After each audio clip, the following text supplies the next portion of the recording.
Hai, saya Yana Sucintani. Selamat berjumpa kembali.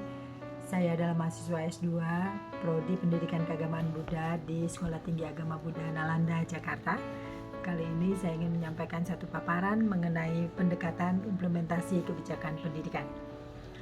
Sebelumnya, saya akan menyampaikan dulu apa sih yang disebut dengan kebijakan. Kebijakan adalah sebuah politik atau misalnya tindakan politik yang sengaja dilakukan ataupun tidak sengaja dilakukan, yang dilakukan secara bersama-sama dengan pemikiran matang dan hati-hati yang dilakukan oleh para pejabat di dalam satu organisasi pemerintahan atau di dalam satu instansi pemerintahan dengan tujuan untuk memecahkan masalah dan mengambil keputusan atas satu hal atau permasalahan yang ingin diambil satu keputusan untuk mencapai tujuan bersama yang diinginkan tentunya. Kemudian dalam tahapan pembuatan kebijakan, William Hendon membagi menjadi 5 tahapan pembuatan kebijakan. Yang pertama-tama yaitu perumusan masalah. Perumusan masalah maksudnya masalahnya apa, itu dirumuskan dulu. Kemudian yang kedua adalah forecasting atau peramalan. Kemudian kita bisa mengecek kira-kira kalau misalnya nanti kebijakan ini berjalan seperti apa ya, kalau tidak berjalan seperti apa ya, begitu. Kemudian yang ketiga, rekomendasi kebijakan. Kira-kira kebijakan ini akan direkomendasi untuk sektor-sektor apa saja dan apa saja yang akan terkait dengan itu. Kemudian yang keempat ada monitoring kebijakan. Jadi setelah kebijakan itu dibuat, bagaimana cara memonitoringnya, bagaimana cara melakukan pengawasan dan sebagainya. Kemudian yang terakhir adalah evaluasi kebijakan. Evaluasi kebijakan maksudnya adalah bagaimana caranya kita untuk bisa mengevaluasi kebijakan tersebut. Apakah kebijakan tersebut itu telah sesuai dengan apa yang ingin dicapai atau kebijakan tersebut jauh dari apa yang ingin dicapai. Nah, di situ perlunya evaluasi. Nah, kita bicara tentang kebijakan. Kemudian saat ini kita bicara tentang kebijakan pendidikan. Apa sih kebijakan pendidikan? Ya, kebijakan pendidikan adalah satu tindakan politik yang dilakukan bersama-sama, baik sengaja atau tidak disengaja, dengan pemikiran matang dan hati-hati yang dilakukan oleh para pejabat publik atau misalnya pejabat pemerintahan atau pejabat negara ataupun instansi negara untuk memecahkan masalah dan menghasilkan satu keputusan dengan tujuan yang ingin dicapai, yang dalam hal ini adalah dalam bidang pendidikan. Apa saja sih 5 komponen kebijakan? 5 komponen kebijakan pendidikan menurut Charles O. Jones adalah: yang pertama tujuannya atau goalsnya, yang kedua plans atau perencanaannya, yang ketiga ada program, apa saja programnya, yang keempat ada decision atau keputusannya, yang kemudian yang 5 dampaknya seperti apa. Nah, ini sama dengan yang disampaikan tadi bahwa ada komponen-komponen dalam kebijakan yang harus diperhatikan. Karakteristik kebijakan pendidikan. Karakteristik kebijakan pendidikan itu sebenarnya apa? Karakteristik kebijakan pendidikan yaitu memiliki tujuan pendidikan yang pertama, kemudian memenuhi aspek legal formal, kemudian memiliki konsep operasional yang dibuat oleh yang berwenang, dapat dievaluasi dan memiliki sistematika. Itulah karakteristik kebijakan pendidikan. Jadi untuk bisa membuat satu kebijakan pendidikan harus memenuhi kriteria-kriteria ini, yaitu yang tadi memenuhi atau memiliki tujuan pendidikan, kemudian aspek formal, legal formal, kemudian konsep operasional, dan dibuat oleh yang berwenang, dalam arti oleh instansi atau badan yang berwenang. Nah, kemudian dapat dievaluasi dan memiliki sistematik. Selanjutnya, teori implementasi kebijakan. Di dalam implementasi kebijakan, tentu sangat banyak cabang-cabang ilmu yang saling berkaitan atau yang saling berkontribusi yang membentuk satu kebijakan.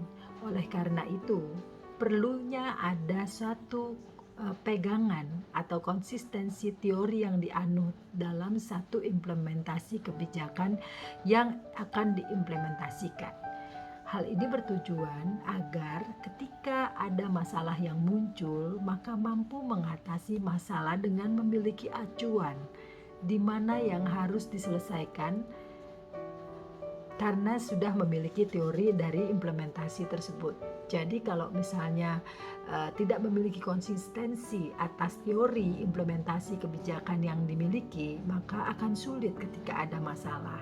Jadi ketika ada masalah, kita dapat mengatasinya dengan melihat teori apa yang dianut. Kemudian selanjutnya, teori implementasi kebijakan itu banyak sekali. Salah satu diantaranya ada teori Van Meter Van Hoorn dan teori Masmanian, Woodhood, dan lain sebagainya.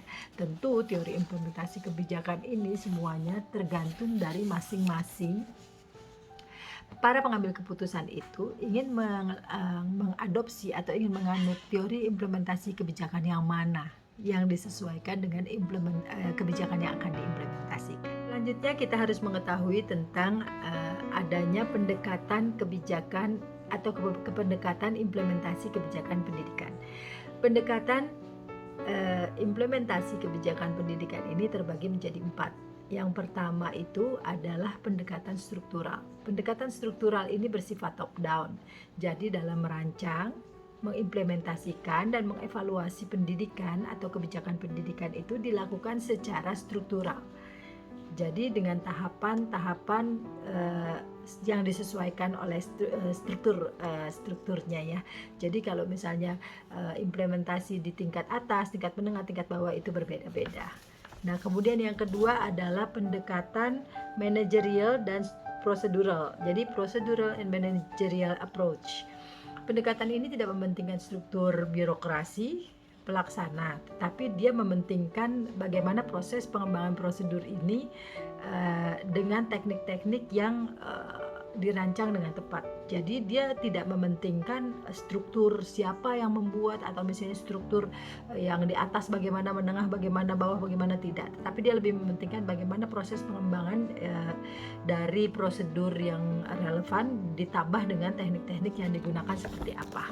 Nah, kemudian yang ketiga adalah teori perilaku. Teori perilaku atau behavior approach. Behavior approach meletakkan perilaku manusia sebagai pelaksana dari seluruh kegiatan implementasi kebijakan.